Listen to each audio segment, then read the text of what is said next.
हैं आप? मेरे आने से पहले लग रहा है कि लोग भूले बिछड़े अपने मित्रों को खोज रहे हैं। कोई कहीं से है, कोई कहीं से है, कोई एमपी से, कोई हरियाणा से, सब एक दूसरे को खोज रहे हैं। इसी बीच में बेरोजगारी की हदें पार करते हुए एक बालक आया जिसने बोला कि वो कैलिफोर्निया से है। हद है मतलब। अमेरिका वाले भी अब रेलवे एसएससी की तैयारी करने लगे। ये देश किस दिशा में जा रहा है? लोग मजाक भी कर रहे हैं तो भूल जा रहे हैं कि मजाक भी हदों में होती है।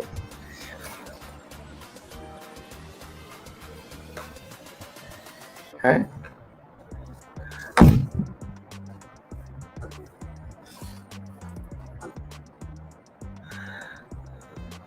खुश रहिए, मस्त रहिए। मस्त रहिए। बहुत सारा आशीर्वाद आप सभी को।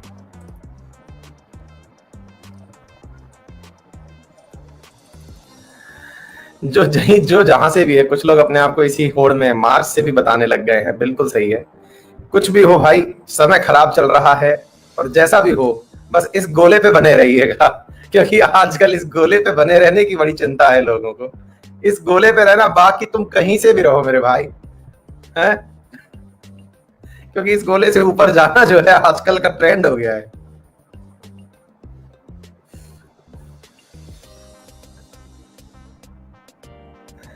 है ना? बहुत सारा आशीर्वाद सभी को। कहीं से भी रहो यार। सभी को यार बहुत सारा आशीर्वाद, बहुत सारा प्यार।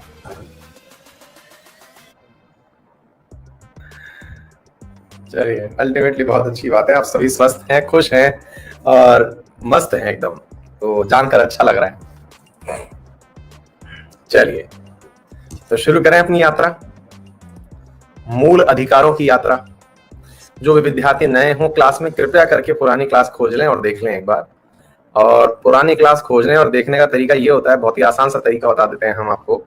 तरीका ये होता है कि आप केवल और केवल हमारी प्रोफाइल ढूंढें बस अनअकैडमी पर, और वहां जाके हमारे नाम के नीचे हमारी प्रीवियस क्लास देख लें और पहुंच जाएं, है ना?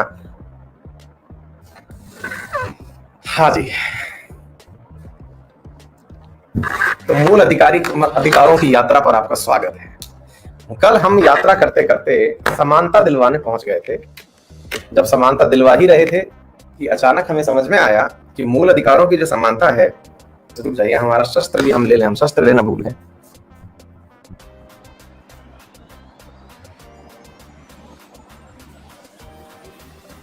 आजकल बेचारा ये वाला जो हमारा शस्त्र है, ये लैपटॉप को गर्म करने से बचाने में लगा हुआ है, उसको उठा के रखता है बेचारा ये ना, जो फैन को जगह देके ना लेने में लगा हुआ है। हाँ भाई, चलिए।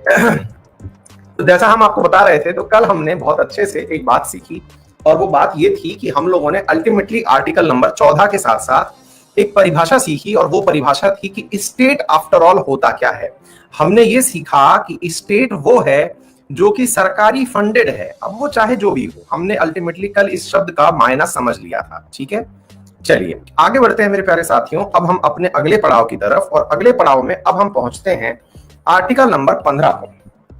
आर्टिकल नंबर 15 पर हम पहुंच रहे हैं, और आर्टिकल नंबर 15 को समझने से पहले मैं आपको कुछ बातें और बताना चाहूंगा, उन्हें आप पैरेलली समझते चलें तो बेहतर रहेगा, और वो ये है,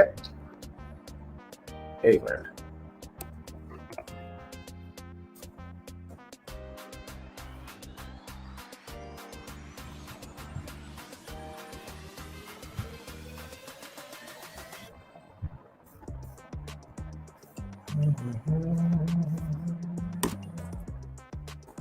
एक मिनट।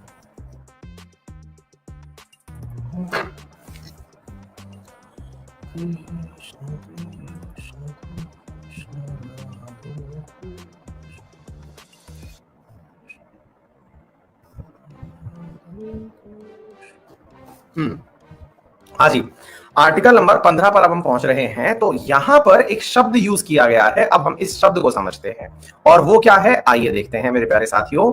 हम आर्टिकल नंबर 15 में एक लाइन पढ़ रहे हैं, नॉन डिस्क्रिमिनेशन, यानी कि नकारात्मक सेंस में ये लाइन बोली गई है कि कोई किसी को भी, अभी 13 पर आएंगे, रुक जाइए, 13 सबसे एंड में पढ़ेंगे, क्योंकि 13 जो है, अरे भैया वो रहा नहीं है, वो चला के छोड़ा गया है।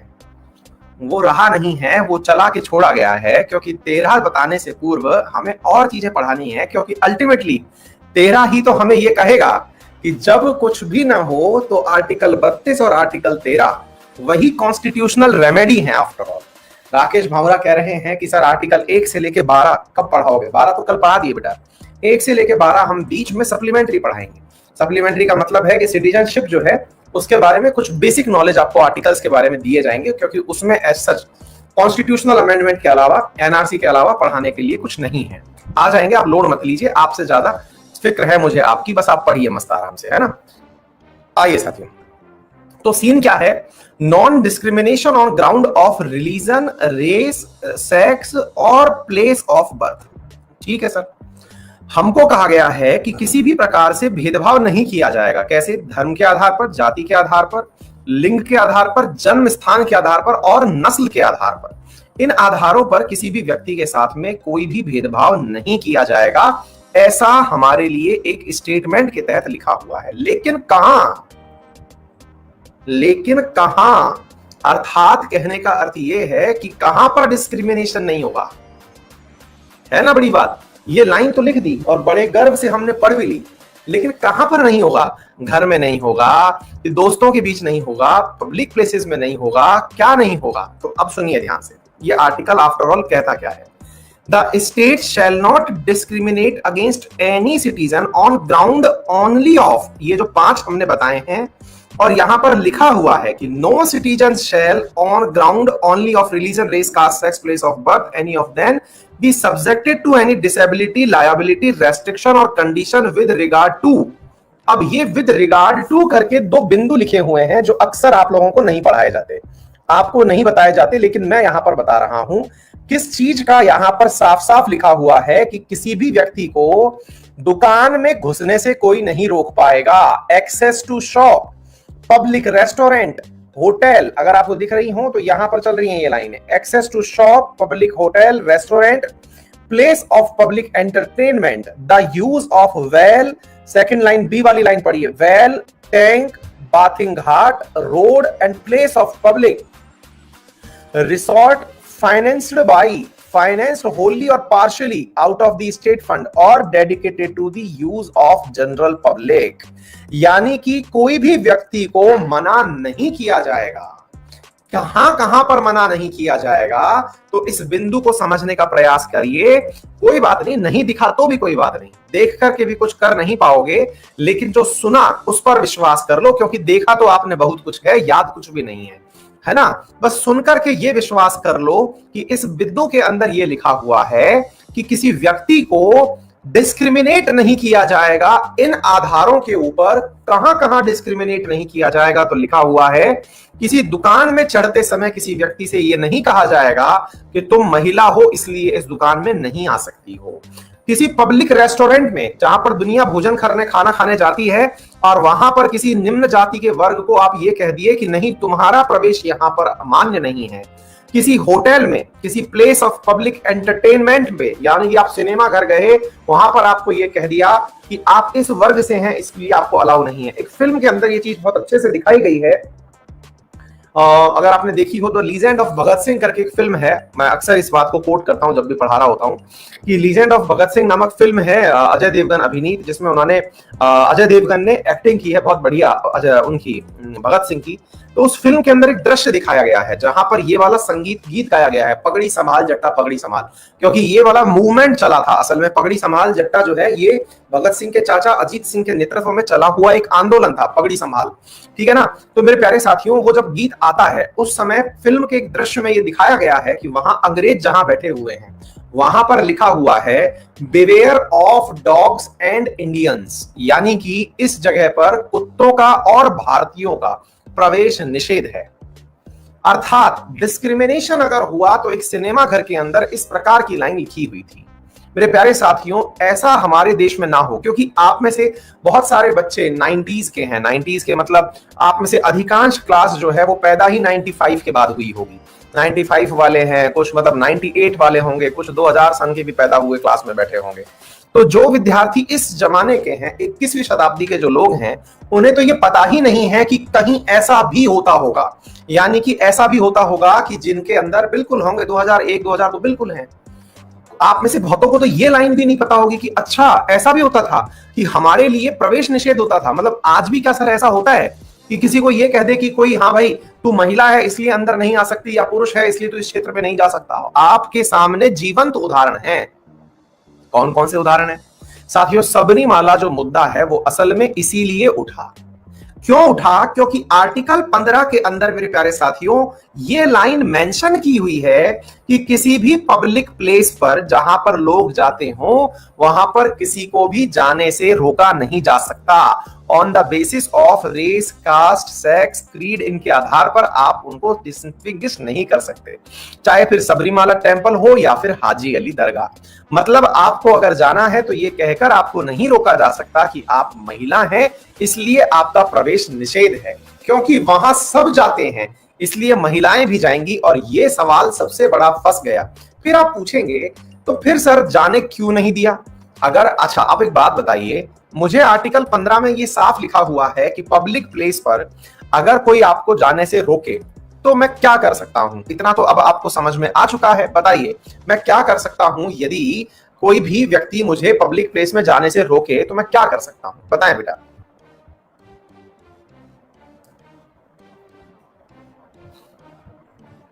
अक्षय लास्ट में बेटा एक बार डिस्कस कर लेंगे अपन, है ना। मैं सुप्रीम कोर्ट जा सकता हूं। क्यों बेटा? क्योंकि आर्टिकल 32 में मुझे यह कहा गया है कि यदि मेरा कोई भी मूल अधिकार पूरा नहीं होता तो मैं उसकी मांग करने के लिए सीधा सुप्रीम कोर्ट की यात्रा कर सकता हूं। अच्छा तो फिर मुझे यह बताइए कि महिलाओं का सुप्रीम कोर्ट जाना सही था या नहीं था? आपके हिसाब से आपको क्या लगता है? ऑटोमेटिकली महिलाओं ने डिमांड करी कि सबरीमाला मंदिर में हमें प्रवेश मिलना चाहिए क्योंकि आर्टिकल 15 कहता है इस बात का। अच्छा चलिए तो अब मैं एक आर्टिकल और पढ़ाता हूं आपको। उस आर्टिकल को पहले देख लेते हैं, फिर हम वापस लौट करके यहां आएंगे और उस आर्टिकल को यहां पर पढ़ करके देखिए। यह है धार्मिक स्वतंत्रता का अधिनियम 25 से लेकर के 28। जरा पढ़िए क्या लिखा हुआ है। यहां लिखा हुआ है freedom of conscience and free profession, practice and propagation of religion. अंतरात्मा से मैं जिस भी धर्म का प्रचार प्रसार करना चाहूं मैं कर सकता हूं। धार्मिक मामलों के प्रबंधन की स्वतंत्रता, आर्टिकल नंबर 26, यहां पर यह भी लिखा हुआ है। तो मुझे एक बात बताइए मेरे प्यारे साथियों, ये वाला आर्टिकल नंबर 26 जो यहां पर लिखा हुआ है ये मूल अधिकार है या नहीं है? ये मूल अधिकार है या नहीं है, मुझे ये बताइए, है ना। इसका अर्थ ये है कि मुझे मेरे धार्मिक मामलों के प्रबंधन की स्वतंत्रता है। अर्थात मैं अगर अपने मंदिर के अंदर ये चाहता हूं कि महिलाओं का प्रवेश ना हो तो ये मेरा धर्म का मामला है और मैं धर्म के मामले के अंदर किस प्रकार से व्यवहार करूं ये मेरी स्वतंत्रता है।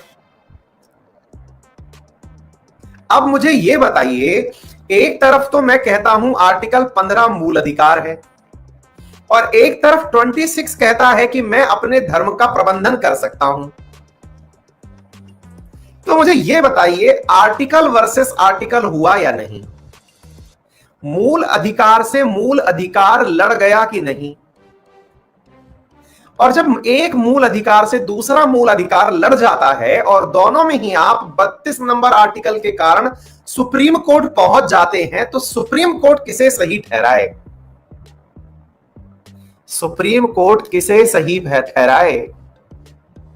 है गजब सवाल। सुप्रीम कोर्ट में 32 नंबर के तहत आप जा सकते हैं, सही किसे ठहराए? यही कारण है मेरे प्यारे साथियों कि यह धर्म संकट जो धर्म के कारण उत्पन्न हुआ है, सुप्रीम कोर्ट में शुरू होते हुए 3 जजेस की बेंच से 5 जजेस बेंच, 5 से 7, 7 से 9, 9 से लेके 11, 11 से लेके 13 जजेस तक भी जा सकता है।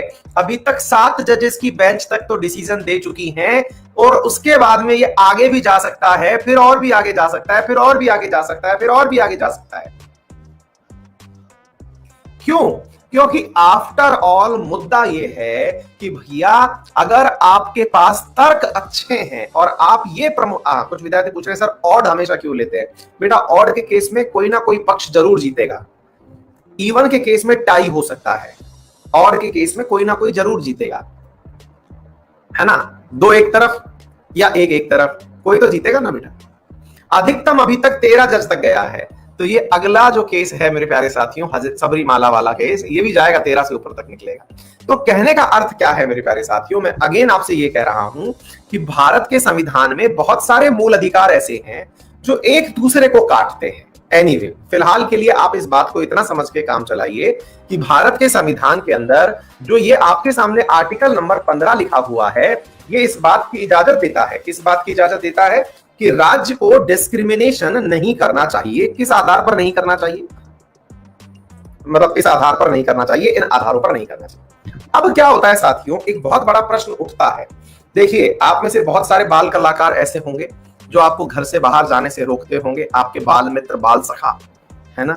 लेकिन मैं उन बाल कलाकारों की बात नहीं कर रहा हूं, मैं उन बाल कलाकारों की बात कर रहा हूं जो इन सवालों को पढ़ते समय एक अलग चिंता दिमाग में लिए बैठे होंगे, और वो चिंता ये होगी कि सर आप इतना गहराई से हमें क्यों पढ़ा रहे हो, हमारे इतना काम थोड़ी आएगा। पता नहीं यार, मुझे नहीं समझ में आता कि मैं क्यों पढ़ा रहा हूं, लेकिन मुझे लगता है कि ये काम जरूर आएगा, क्योंकि यहां से भारत निर्माण हो रहा है इस सवाल से।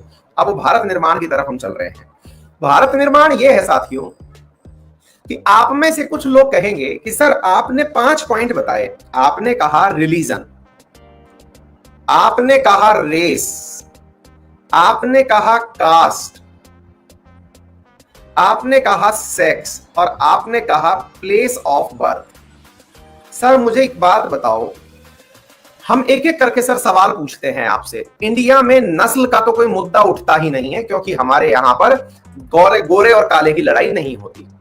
लेकिन सर इसको ले लो, इसको ले लो, इसको ले लो, इसको ले लो, खूब लड़ाइयां होती हैं हमारे यहाँ पे। उदाहरण के रूप में बताते हैं आपको। सबसे पहले शुरुआत करते हैं इस जगह से। क्या है ये? कास्ट वाला मुद्दा। कास्ट वाला मुद्दा क्या है मेरे प्यारे साथियों? इस कास्ट वाले मुद्दे के अंदर सर आपने कहा स्टेट शैल नॉट डिस्क्रिमिनेट, यानी राज्य को भेद नहीं करना चाहिए। किसके बीच में भेद नहीं करना चाहिए? राज्य को भेद नहीं करना चाहिए, क्योंकि राज्य जो है वो कास्ट के आधार पर किसी को ऊंचा और नीचा नहीं बता सकता। तो सर मेरा एक सवाल है आपसे, राज्य ने जनरल, ओबीसी और एससी एसटी में ऐसा क्यों किया? बोले क्या किया बेटा? बोले सर जनरल के लिए कट ऑफ रख दी 60% नंबर, ओबीसी के लिए 50% नंबर, इनके यहां पर एससी एसटी के लिए आपने 40% नंबर कट ऑफ रख दी।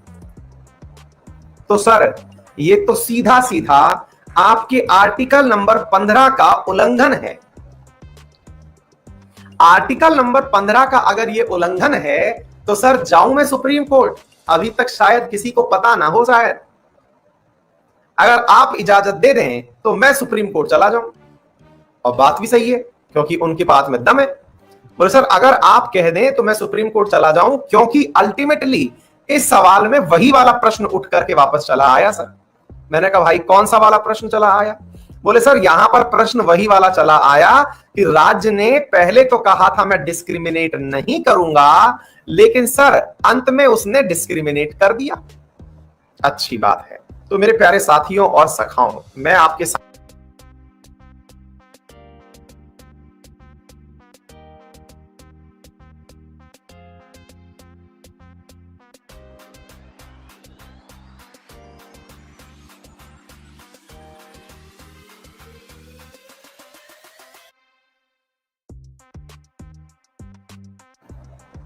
बोले सर जहां आपने मुझसे ये कहा कि स्टेट डिस्क्रिमिनेट नहीं करना चाहिए, वहां पर स्टेट ने सर डिस्क्रिमिनेट कर दिया।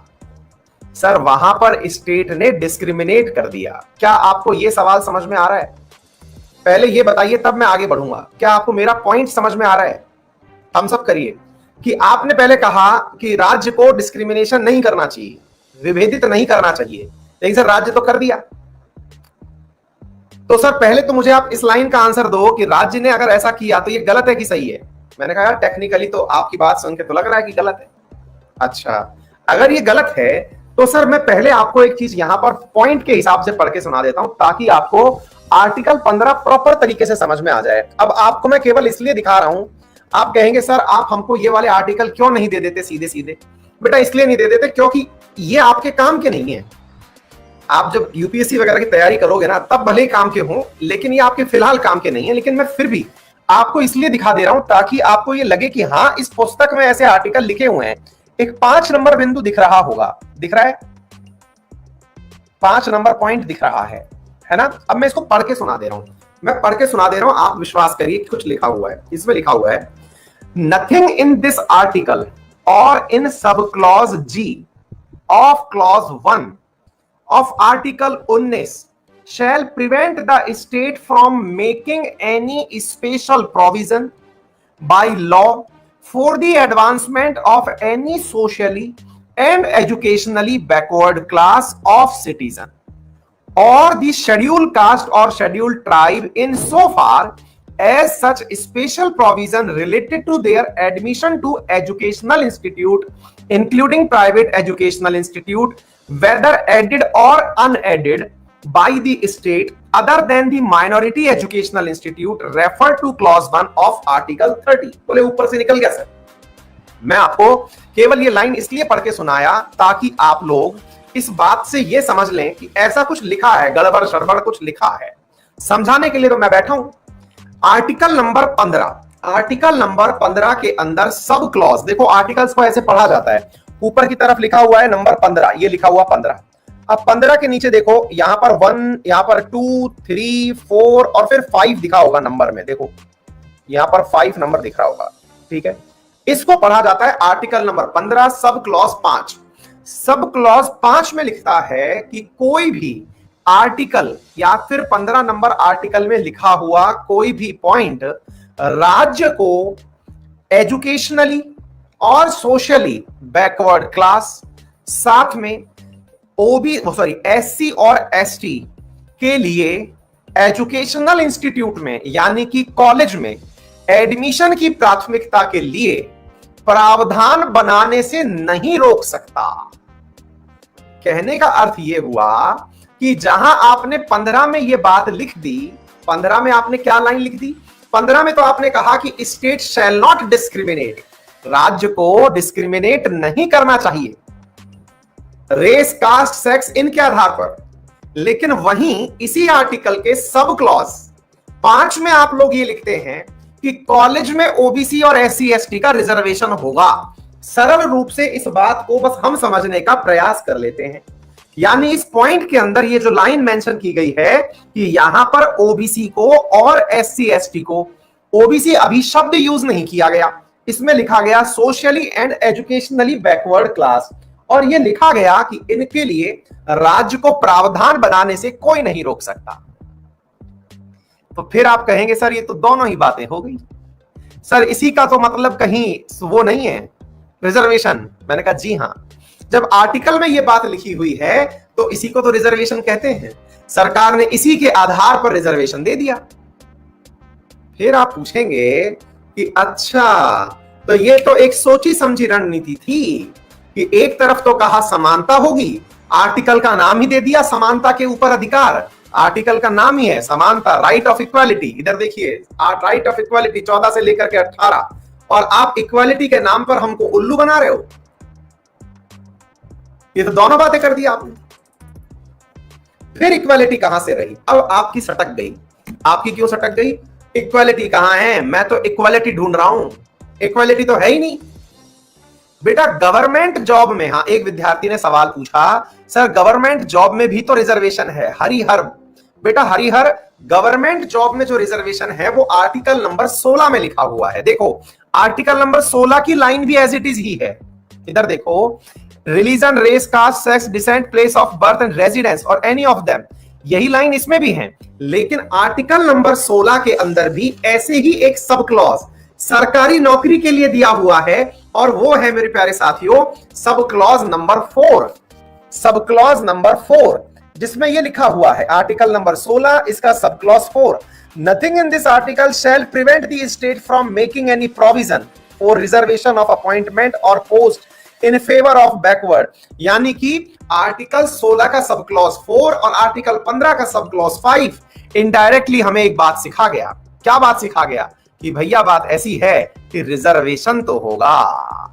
मतलब हमें ये लाइन सिखा गया कि भैया समझ के रहिएगा कि रिजर्वेशन तो होगा। अब आपके दिमाग में एकदम तन गई कि यार ये तो हमारे साथ सरासर नाइंसाफी है। मतलब आपने एक तरफ तो कॉलेज में रिजर्वेशन दे दिया 15 के पार्ट 5 में, और दूसरी तरफ 15 के भाग 16 के भाग 4 में नौकरी में दे दिया। फिर आप अपने आर्टिकल का नाम देते हो कि ये समानता का अधिकार है। सर ये तो गड़बड़ है। गड़बड़ नहीं है साथियों। अब आपको समझने की आवश्यकता है रिजर्वेशन क्या है। रिजर्वेशन इधर देते हैं साथियों। आइए साथियों अब चलते हैं हमको समझाने के लिए रिजर्वेशन की यात्रा पर। क्या है रिजर्वेशन की यात्रा? आइए मेरे साथ चलते हैं।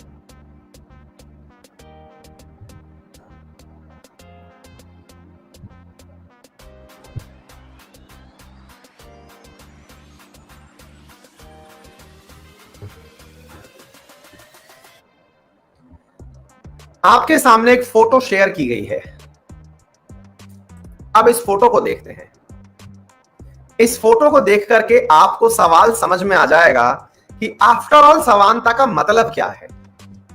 कोई दिक्कत नहीं है। जितने भी लोग नाइंसाफी नाइंसाफी कह रहे हैं उन सबको यह क्लियर हो जाएगा कि नाइंसाफी है कि नहीं है। यह फोटो विशेष रूप से आपके लिए लाई गई है, विशेष रूप से आपके लिए डिजाइन करवाई गई है, क्योंकि मुझे रिजर्वेशन समझाने के लिए अक्सर इस फोटो का उपयोग लेना पड़ता था। मैं बोलता था, हाथ से बनाता था। इस बार हमारी टीम ने आपके लिए बना के दी है ये फोटो। ये अपने आप में बहुत कुछ समझाएगी। इस फोटो को जो समझ गया उसको पूरा की पूरा समझ में आ गया कि क्या है रिजर्वेशन।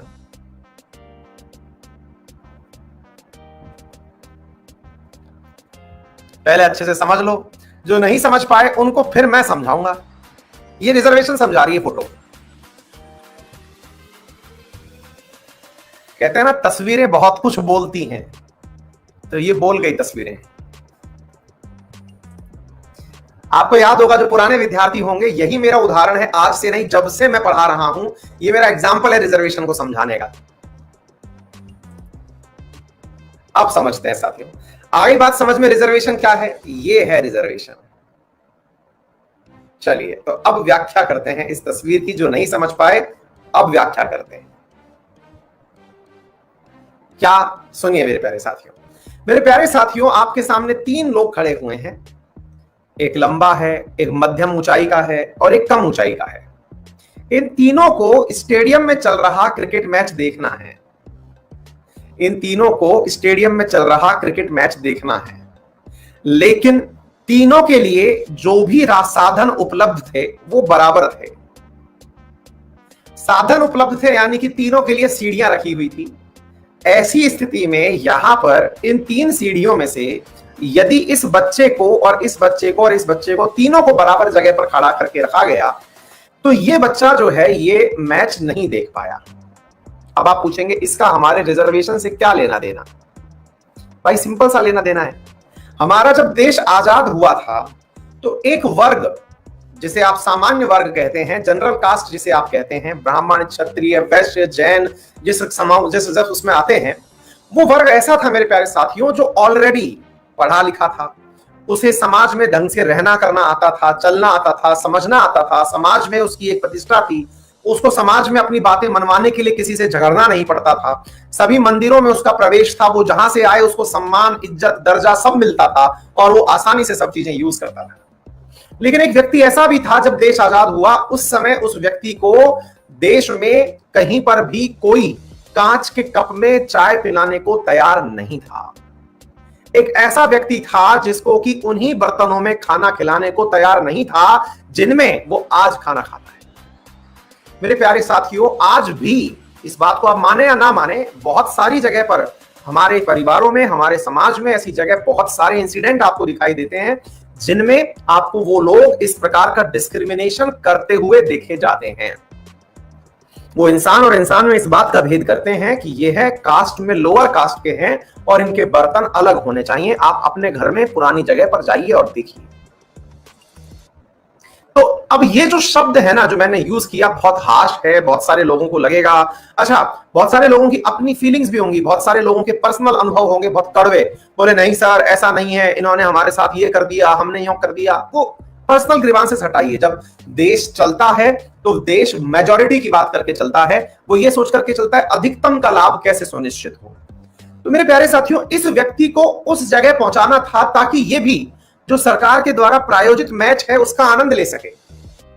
तो उसका आनंद लेने के लिए इस व्यक्ति का अपलिफ्टमेंट जरूरी था, इसको उठाना जरूरी था। तो इस व्यक्ति को उठाने के लिए एक ही तरीका था, वैकेंसी तो 100% ही थी, लेकिन यहां से इसके नीचे की कुर्सी निकाल के इसको दे दी, बेटा तुम इस पे खड़े हो जाओ, तुम तो अभी भी मैच देख पाओगे और इसको सहारा मिलने के बाद अब ये भी मैच देख पाएगा। क्या आपको मेरी बात समझ में आ रही है? तो ऐसी स्थिति में इन तीनों को राज्य ने समान ही किया है। तो जो आर्टिकल 15 में आप लोग लाइन पढ़ते हैं, क्या लाइन पढ़ते हैं आप लोग? आर्टिकल 15 में लाइन पढ़ते हैं कि स्टेट शैल नॉट डिस्क्रिमिनेट। अगर राज्य, मेरे प्यारे साथियों, इनके अपलिफ्टमेंट का प्रयास नहीं करता तो ये डिस्क्रिमिनेशन कहलाता। कैसे सुनिएगा, यदि राज्य इनके अपलिफ्टमेंट का प्रयास नहीं करता तो ये डिस्क्रिमिनेशन कहलाता। डिस्क्रिमिनेशन ये नहीं है कि इसके साथ में क्या दे दिया गया, लाभ दे दिया गया। आप में से कुछ लोग एक चीज को लेकर बहुत ज्यादा परेशान रहते हैं, और वो क्या है, आप लोग ये कहते हैं कि सर लेकिन आरक्षण का लाभ वो व्यक्ति ले रहा है जो खुद भी आईएएस बन गया, उसका बेटा भी आरक्षण का लाभ लेके आईएएस बन गया, उसकी तीसरी पीढ़ी भी लेकर के आईएएस बन गई। बिल्कुल सही कह रहे हैं आप। तो आप मुझे ये बताइए, इससे किसे लड़ना चाहिए? इससे किसे लड़ना चाहिए? उसी वर्ग के लोगों को जो आरक्षण का लाभ लेने के लिए हकदार हैं, और उनका हक उन्हीं की कास्ट में एक ऐसा व्यक्ति जो उनका सारा हिस्सा खा के आगे चला जा रहा है, उन्हें अपने हक की मांग करनी चाहिए या हमें उनके हक की मांग करनी चाहिए? मतलब समझ रहे हैं आप? हमें से मतलब जिन्हें रिजर्वेशन नहीं मिल रहा। तो आप मुझे यह बताइए, अगर मैं आपके सामने एक छोटा सा उदाहरण देता हूं, आप में से अक्सर बहुत सारे लोग इस बात से प्रभावित होते हैं, सर आप नहीं देखते एक आईएएस का बेटा आईएएस बन जाता है, आईएएस का बेटा आईएएस बन जाता है, उसके बाप ने रिजर्वेशन लिया, बेटे ने लिया, अब पोता लेगा। बिल्कुल, ये बिल्कुल गलत है। लेकिन गलत है तो असल में ये गलत जितना आपके लिए है ना, उससे ज्यादा गलत वो उस कास्ट के लिए है जिसके कास्ट के लोग इस ऐसे लोगों के लिए, ऐसे लोगों की वजह से जो आरक्षण का लाभ लेते लेते उन लोगों का हक खा गए जो कि वाकई में आरक्षण के हकदार थे। साथियों, एक रिपोर्ट कहती है कि आज भी शेड्यूल कास्ट के अंदर जो अधिकांश आरक्षण है वो उन लोगों के पास नहीं पहुंचा जो वाकई में अत्यंत निम्न कास्ट के अंदर आते हैं। अब इसके ऊपर आपको मालूम होना चाहिए कि भारत सरकार एक ऐसी समीक्षा तैयार करवाई है जिसमें शेड्यूल कास्ट के अंदर भी अब वर्गीकरण होगा। वर्गीकरण होगा से मतलब है अभी वो चल ही रहा है और उसके ऊपर बहस किया जाना बाकी है। National commission of schedule caste इसकी तैयारी कर रहा है, जिसमें यानी सब क्लासिफिकेशन ऑफ शेड्यूल कास्ट, यानी कि जातियों को पहचाना जाएगा कि ये शेड्यूल कास्ट में है, इसको इतना % रिजर्वेशन शेड्यूल कास्ट का मिलना चाहिए। बाकी जो बच गए, बहुत सारी जातियां आज भी चूहा खा के पेट भर रही हैं, चमड़े का काम कर रही हैं, आज तक शिक्षा उन तक नहीं पहुंची, उन लोगों तक आरक्षण का लाभ पहुंचाया जाए। तो आरक्षण बुरा नहीं है, आरक्षण का जो डिस्ट्रीब्यूशन है, आरक्षण का जो लोग लाभ ले रहे हैं, उसमें कुछ खामियां हैं जिसकी वजह से आप लोग आहत हैं। मैं मेरी पूरी क्लास से इस बात से सहमत हो सकता हूं और मेरी पूरी क्लास मुझसे इस बात पर सहमत हो सकती है कि सर आरक्षण जो है हम चाहेंगे कि उस व्यक्ति को मिले जो नाली में उतर करके हमारे लिए सफाई का कार्य कर रहा है। सर हम चाहेंगे कि आरक्षण उस व्यक्ति को मिले जिसके पास खाने के लिए 2 समय का भोजन नहीं है। सर हम दुखी हैं इस बात से कि आरक्षण उस व्यक्ति को मिलता है जो आरक्षण से पहले भी आईएएस निकाल लिया, इस बार भी निकाल लिया और उसका बच्चा भी निकालेगा। हमें दुख उसके ऊपर होता है। तो भैया उसके ऊपर जब आपको दुख होता है तो इसका आप क्या कर सकते हैं? इसके लिए आप भी अवेयरनेस फैलाएं उन लोगों में, विशेष रूप से जिन्हें आरक्षण का लाभ मिलना चाहिए लेकिन नहीं मिल पाया। और उनके बीच में आप जागृति फैलाएं। सरकार अपने लेवल पर इस कार्य को कर रही है और निश्चित ही यह कार्य होगा। क्या आपको मेरी बात समझ में आ रही है? मतलब रिजर्वेशन आप बिल्कुल नहीं चाहेंगे साथियों। आपको मैं ऐसी ऐसी स्थितियां दिखा सकता हूं। आज भी आपको लगता है ना कि एससी एसटी के लिए आरक्षण हो गया, हर जगह पर कोई निश्चित कास्ट है जो सारा बेनिफिट ले जा रही है। इनमें भी अब जनरल और मतलब इनके अंदर भी वर्गीकरण हो चुका है, इनके अंदर भी एक अपर कास्ट और लोअर कास्ट हो चुकी है। यानी रिजर्व कैटेगरी में भी अब अपर कास्ट और लोअर कास्ट है। उनमें भी अब ऐसा होता है कि अपर कास्ट और लोअर कास्ट आपस में शादी नहीं करती हैं, उनमें भी। यानी रिजर्व कैटेगरी के अंदर भी अब ऐसा है कि जहां जिनको रिजर्वेशन मिल गया, अब वो अपने आप को बड़ा समझ रहे हैं जिन्होंने लाभ उठा लिया। आ गई बात समझ में? उम्मीद है कि मैंने एक बहुत बड़ा विषय जो है वो आज टच किया। मैं सबको तो संतुष्ट करने की गारंटी नहीं दे सकता, लेकिन हां, मेरी क्लास में से शायद 50-60% बच्चे मेरी बात से कन्विंस हुए होंगे कि आरक्षण आफ्टर ऑल क्या है और उसकी क्या आवश्यकता है। ठीक है, मैं सबकी तो गारंटी नहीं दे सकता, क्योंकि भाई सबको समझाने के लिए बहुत सारी पूरी पुरानी मानसिकताएं, उनके निजी मतलब अनुभव, उनके पारिवारिक अनुभव, बहुत सारी चीजें मायने रख सकती हैं। लेकिन एक शिक्षक के नाते जो मेरा कर्तव्य था वो मैंने निभाया, क्योंकि आर्टिकल 15 और 16 पढ़ाते समय मैं अगर आपको ये बातें ना बताऊं तो ये नाइंसाफी होगी मेरे प्यारे साथी। ठीक है, मतलब मैं आपको ये दोनों बातें ना समझाऊं तो ये प्रॉपर नाइंसाफी होगी। आरक्षण निकलता ही यहीं से है। हाँ जी, ऐसे ही आर्टिकल 15 के अंदर सब क्लॉज 6 और 16 के अंदर सब क्लॉज 6 जोड़ा गया संविधान संशोधन अधिनियम 103 के तहत। 103 के तहत मेरे प्यारे साथियों एक आरक्षण का बिंदु जोड़ा गया, जिसमें कि जनरल कास्ट के अंदर जो इकोनॉमिकली वीकर सेक्शन है उसको 10% आरक्षण देने के लिए आर्टिकल नंबर 15 के अंदर सब क्लॉज 6 और 16 के अंदर सब क्लॉज 6 जोड़ा गया इकोनॉमिकल वीकर सेक्शन के लिए। और इसकी मांग भी लंबे समय से उठ रही थी। आरक्षण के अंदर जो सबसे ज्यादा डिस्क्रिपेंसी है वो दो बातों को लेकर के है।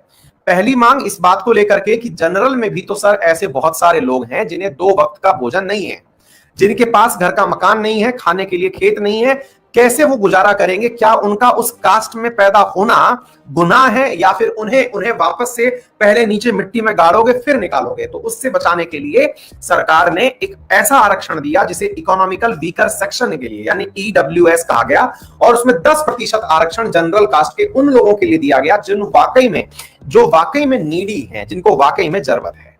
आई बात समझ में? तो ये हुआ पार्ट। तो एक प्रकार से जो कमी थी आरक्षण की वो ईडब्ल्यूएस आरक्षण देकर के पूरी कर दी गई। और दूसरी कमी जो बच गई जिससे आप सब लोग प्रभावित होते हैं वो ये कि आरक्षण का लाभ उस व्यक्ति को बार बार क्यों मिलता चला जा रहा है जिसने एक बार पहले लाभ ले लिया।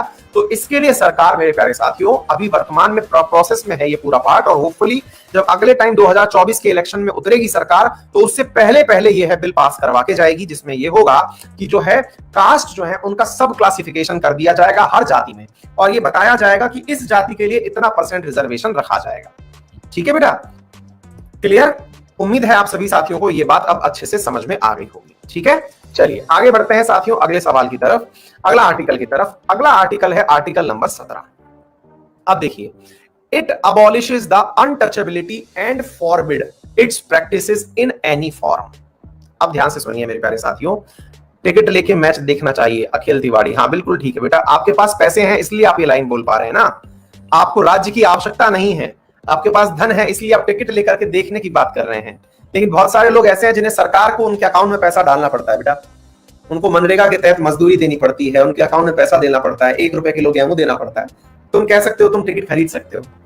यही तो समझाने का मैं इतनी देर से प्रयास कर रहा हूं अखिल तिवारी कि तुम्हारे पास पैसा है, वो क्या जाने पीर पराई जिसकी कभी ना फटी हो बिराई। मेरे प्यारे दोस्त, आपका ये जो कथन है ये बिल्कुल ऐसे ही है। एक बार रूस में क्रांति हो रही थी और रूसी राजा जार के सामने लोग प्रदर्शन कर रहे थे, और राजा के सामने मांग की गई कि देखिए जनता भूख से मर रही है, लोगों के पास रोटी खत्म हो गई है। तो वो बोलता है कि रोटी खत्म हो गई तो क्या है, लोगों से कहो केक खा लें, लोगों से कहो कि ब्रेड खा लें, रोटी खत्म हो गई तो क्या है। क्योंकि उसको कभी पता ही नहीं था कि रोटी और ब्रेड दोनों एक ही चीज से मिलकर बनती है। आ गई बात समझ में? तुम गलत नहीं है। ये फ्रेंच रेवोल्यूशन में भी इसका सेम रिपीटिशन हुआ था, लेकिन क्रांति की शुरुआत ये रशिया से हुई थी। फ्रेंच में भी सेम यही डायलॉग है। वहां का राजा भी बेवकूफ था। ठीक है, चलिए एनीवे, तो मैं आपको क्या बता रहा हूं ध्यान से सुनिएगा। तो एनीवे मेरे प्यारे साथियों, यहां पर ये बात समझ में आई आप लोगों को। आर्टिकल नंबर 16 मैंने बता दिया। Article number 17 abolition of untouchability. Untouchability का मतलब अस्पृश्यता का उन्मूलन हो। अब आप में से कुछ लोग ये कहेंगे कि state shall not discriminate on the basis of caste. ये तो सर आप बता चुके, फिर अनटचेबिलिटी के लिए अलग से पॉइंट क्यों बनाया? आइए अब चलते हैं साथियों आर्टिकल नंबर 17 की यात्रा पर। आर्टिकल नंबर 17 में जो लाइन लिखी गई है जरा हम उसे समझने का प्रयास करते हैं। हमारी पुस्तक भी वो आर्टिकल दिखा दे तो हम आपको वो आर्टिकल प्रॉपर तरीके से पढ़ के सुनाना चाहते हैं। इसके पीछे रीजन है आपको। अब इसमें एक बात हम बताएंगे जिससे कि आपको ये पता चलेगा। मान लो कि किसी ने आपको कहा कि आप जो हैं वो इस कास्ट से बिलोंग करते हैं, आपको रिजर्वेशन दिया जाना चाहिए। तो रिजर्वेशन देगा कौन? रिजर्वेशन देगी सरकार। रिजर्वेशन देगा कौन? रिजर्वेशन देगी सरकार। पन्ना तो नहीं फाड़ दिया बच्चा हमारा। 16 हो गया, 16 हो गया, 16 हो गया, 17 ही रहा। हाँ भाई सुनिए साथियों, हमारे बालक जो है वो खेलते रहते हैं इससे ना, किताबें उनके लिए। इधर देखिए साथियों, अब आर्टिकल नंबर 17 पे चलिए, देखिए क्या लिखा हुआ है। Abolition of untouchability. Untouchability is abolished and in practice in any form is forbidden. The enforcement of any disability arising out of untouchability shall be an offense punishable in accordance with law. अच्छा, अब ये क्या चीज हो गई साथियों? इस सवाल को थोड़ा समझने का प्रयास करते हैं। वास्तविकता में इसको समझने से पूर्व आपको यह समझना होगा कि आर्टिकल 16 और 15 और 16 में जो बातें कही, मान लो कि आपने कहा कि सर मैं एससी कैटेगरी में आता हूं और मुझे कॉलेज में एडमिशन लेना है, तो आप उस एडमिशन के लिए रिजर्वेशन मांगेंगे कहां? दोबारा से समझिए, अगर आपने कहा कि मैं एससी कैटेगरी में हूं, मुझे रिजर्वेशन चाहिए, तो आप वो रिजर्वेशन मांगेंगे किससे? आंसर है स्टेट से मांगेंगे। क्या आपको बात समझ में आ रही है? लेकिन साथियों, अगर मैं आपसे अब रिवर्स पूछूं कि आपको किसी ने अभद्र भाषा बोल दी, तो अभद्र भाषा बोलते ही आप इस अभद्र भाषा की शिकायत किससे करने जाएंगे? राज्य से। लेकिन इस आर्टिकल में तो कहीं भी यह नहीं लिखा हुआ है कि आपको अभद्र भाषा बोलने के ऊपर इतने साल की सजा होगी। अभद्र भाषा बोलने पर जांच ये अधिकारी करेगा। इसमें तो कहीं पर भी यह नहीं लिखा है कि किस तरह की भाषा बोलना गुनाह है, कहीं भी नहीं लिखा है। फिर क्या करिएगा? इस आर्टिकल में तो कहीं नहीं लिखा है। विकास कह रहे हैं वो तो आईपीसी में होगी ना सर। नहीं बेटा, वो आईपीसी में नहीं है। जब आईपीसी बना था तब तो रिजर्वेशन ही नहीं था। जब आईपीसी बनी थी तब तो उसमें भी नहीं था, बेयर एक्ट में भी नहीं है। इसके लिए अलग से एट्रोसिटी कानून जो ये आप पढ़ रहे हैं, इसके अंतर्गत मेरे प्यारे साथियों एक सिविल एक्ट बना, अलग से कानून बना, ठीक है। और उसके अंदर एससी एसटी एक्ट जिसे आप कहते हैं, और उस कानून को अमली जामा इसी आर्टिकल को दम देने के लिए पहनाया गया। मतलब क्या हुआ? मतलब यह हुआ आर्टिकल 17 को ताकत देने के लिए एक कानून बनाया गया ताकि यह आर्टिकल अप्लाई किया जा सके। यह आर्टिकल खुद से एप्लीकेबल नहीं है। अब मैंने ये लाइन यहां लिख दी, क्या इस लाइन के दम पर आप सुप्रीम कोर्ट चले जाओगे क्या? आपको तो पता ही नहीं आपका राइट क्या है, किस चीज के ऊपर बोलने पर आप शिकायत करने जाओगे? आईपीसी मतलब इंडियन पीनल कोड बेटा, जिसके आधार पर चोरी करने वाले को, मर्डर करने वाले को सजा का प्रावधान है। इसमें तो कहीं कुछ नहीं लिखा हुआ है। आपको पता होना चाहिए ना, प्रोटेक्शन ऑफ सिविल राइट्स जो है वो पता होने चाहिए आपको कि मेरे अधिकार क्या है, एससी एसटी के खिलाफ बोलने की सजा क्या है। तो इसको कानून देने के लिए, यानी इस शब्द को, इस आर्टिकल को मान्यता देने के लिए एक कानून बनाया गया। यानी कि ये सेल्फ इंप्लीमेंटेबल नहीं है। वेयरएज आर्टिकल 15 और 16 ऐसे हैं जिन्हें केवल इस संविधान में लिख दिया जाए तो ये ऑटोमेटिक अप्लाई हो जाते हैं। शुभम शेखावत लिख रहे हैं, सर आप सच में औसम हैं। बेटा मैं औसम नहीं हूं, ये हमारा संविधान इतना खूबसूरत है कि इसकी जो व्याख्या करता है वो शाबाशी पाता है। ये मैं नहीं हूं, ये अपने संविधान की खूबसूरती है, मैं तो केवल व्याख्याकार हूं इसका। अगर अपने संविधान में इतनी खूबसूरती ना होती तो मैं आपकी तरफ से इतनी सारी मतलब खुश, आपके चेहरे की रौनक, आपकी जो प्रशंसा है वो प्राप्त ही नहीं कर पाता। ये मैं नहीं, ये हमारा संविधान है इतना खूबसूरत। व्याख्या इसकी हो रही है, मेरी नहीं हो रही है। मैं तो व्याख्याकार हूं, एक शिक्षक हूं। समझ रहे हैं आप? सोच के देखिए हमारा संविधान कितना प्यारा बनाया हुआ है। आ गई बात समझ में? इसलिए जो लोग थोड़ा भी पढ़ लिख जाते हैं उनकी रामायण, गीता, बाइबल कॉन्स्टिट्यूशन होती है। लेकिन केवल कॉन्स्टिट्यूशन रखने भर से नहीं, इसे समझना होता है, एक एक पॉइंट को पढ़ना होता है। मैं इसको कई बार पढ़ चुका हूं इस किताब को, आप इसके रंगों से इसका अंदाजा लगा सकते हैं। हर आर्टिकल्स को बहुत गहराई में पढ़ चुका हूं। आप लोग जिस तरह से मतलब माइथोलॉजिकल चीजें पढ़ते होंगे, मैं इस किताब को कई बार पढ़ चुका हूं। मुझे इसमें फील आता है, मतलब इसको देखकर ऐसा लगता है। ये जिस दिन मैं आपको ये क्लास पढ़ा रहा होता हूं, मतलब इंडियन पॉलिटी जिस दिन मैं डिस्कस कर रहा होता हूं, उस समय तो ऐसा लगता है कि बस चर्चा चले तो इस पे चले, किक मिलता है। आ गई बात समझ में? अच्छा, तो अब क्या हुआ, यहां तक आर्टिकल 17 समझ में आ गया। अब आर्टिकल 17 के अंदर मतलब इसको अप्लाई करने के लिए आपको ये करना होगा। आर्टिकल 18 की बात करते हैं। तो ये तो बहुत सिंपल सा था, बात समझ में आ गई। आर्टिकल 18 आपको टिप्स पे याद हो जाएंगे सारे आर्टिकल। देखिए 14 आपके दिमाग में आ चुका है, 15 आ चुका है, 16 आ चुका है, 17 आ चुका है, 18। एक एक आर्टिकल आपको ऐसे जम जाएगा, आपको लगेगा कि कोई कहीं से भी आर्टिकल पूछे आप उस पर बोलने की स्थिति में होंगे। आपके पास हर जगह कहने के लिए कोई कहानी होगी, आप गलत करेंगे ही नहीं। अच्छा, अब सुनते हैं इसके अंदर क्या है। आर्टिकल 18 क्या कहता है साथियों। अब मान लो कि मैं आपके सामने ये कह दूं, श्री श्री 1008 श्री अंकित अवस्थी महाराज, नाम हो गया साहब। अब इतना बड़ा नाम दे दिया, इतना बड़ा नाम दे दिया कि सामने वाले व्यक्ति को मुझसे मिलने से पहले, मेरा नाम जानने से पहले, वो एक फिल्म नहीं है, वो कौन सी फिल्म है, धमाल, जिसमें वो कहता है कि मैं पूरा नाम बताऊंगा इतने में सफर खत्म हो जाएगा।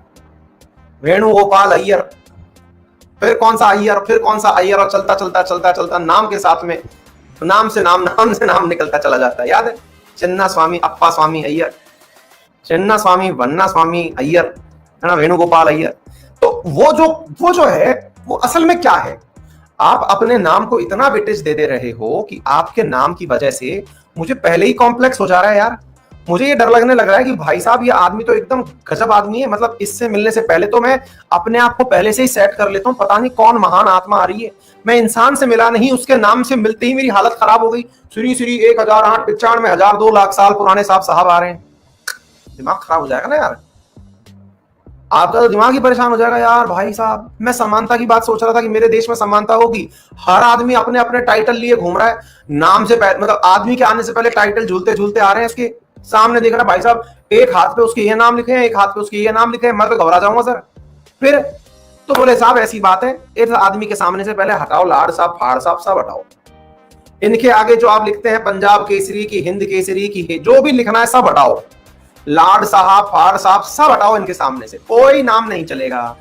कम से कम इनके नाम के आगे कोई चीज नहीं होगी तो पहले सिमिलर ग्राउंड पे बैठ करके तो चर्चा होगी, यानी नो टाइटल्स। क्या आपको मेरी बात समझ में आ गई?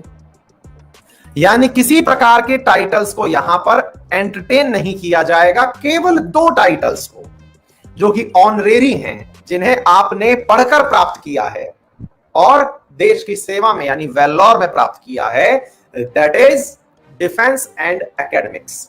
इनके जो आपके टाइटल्स हैं ये आपके नाम के आगे लगाए जा सकते हैं।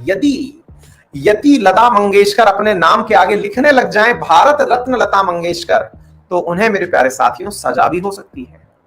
वो बात दूसरी है कि हमारे यहां पर लिखने वाले लोग भारत रत्न लता मंगेशकर जी पधार रही हैं, भारत रत्न परम श्रद्धेय भीमराव अंबेडकर जी की जयंती है। वो हमारी तो क्या है ना कि आदत रही है चीजों को बढ़ा चढ़ाकर पेश करने की। हमारा देश जो है वो मतलब प्रशंसाओं का देश रहा है, मतलब हल्के फुल्के में लेते ही नहीं है। पद्मश्री, पद्म विभूषण, पद्म भूषण पधारे सिंह पधार रहे हैं।